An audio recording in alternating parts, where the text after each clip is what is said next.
Okay, now that you know how to draw the features, it's time to learn where they go on the face. So we're gonna focus mainly on the front-facing portrait because that's what we're going to be drawing. So the first thing you wanna do is place the eyes. They'll go halfway down the face. So approximately halfway down, you can draw a very light line. If you wanna double check that it's truly halfway, you can use your pencil as a measuring tool and see that it's the same distance in both sections. The eyes are spaced 1 eye width apart, and the whole face is 5 eyes wide. So if you remember, we started drawing the eyes by drawing those dots. If you draw those 4 dots along this line, you can then just double check that you have the same amount of space. And if you don't, all you'll be erasing is a dot instead of erasing a perfectly drawn eye. Okay, you want to get those placed before you draw the eyes. And then once you have those dots placed, you'll be able to draw in where the eyes are going to go and put in all the details. Okay, but that's where the eyes go on the face. I also like to draw a line of symmetry going down the middle of the face so that I can kind of imagine that what happens on the left will also happen on the right. Then halfway from the eye line to the chin, or maybe a little bit less than half, is where the line of the bottom of the nose will go. Typically the nose will be approximately as wide as the space between the eyes. Sometimes it's a little bit different, of course. Okay, so your nose will go approximately there. Then between the nose line and the chin, 1/3 the way down is where the line for the mouth will go. If your person is smiling, the corners of the mouth will line up with the pupils or the center of the eye.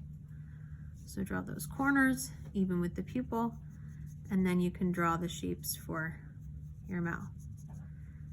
Now we haven't talked about ears yet, but ears will actually go between the eyes and eyebrows down to the bottom of the nose.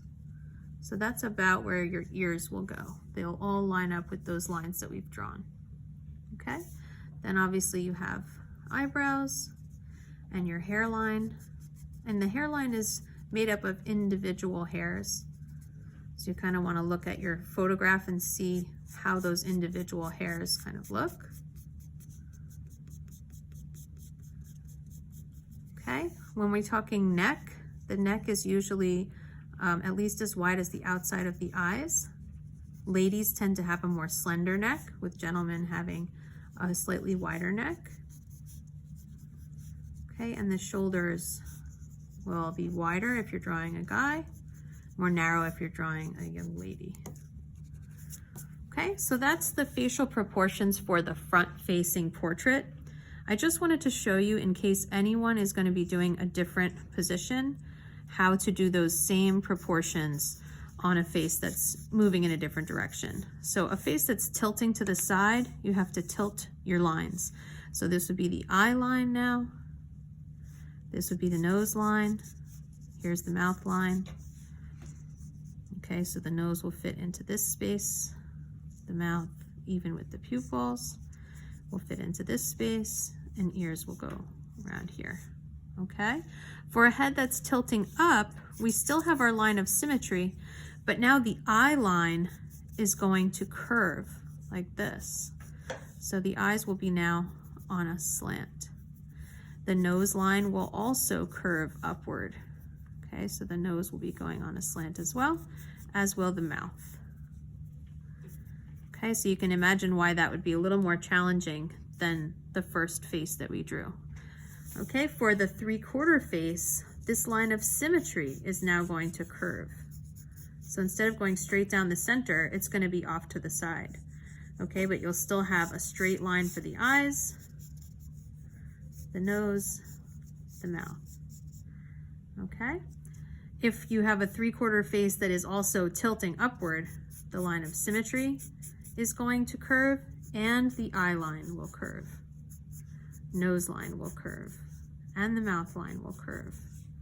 And if you have a 3/4 face that's tilting downward, same thing but the opposite.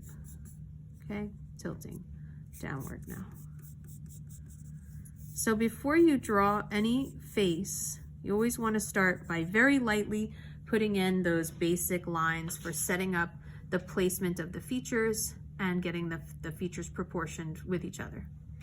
Happy drawing!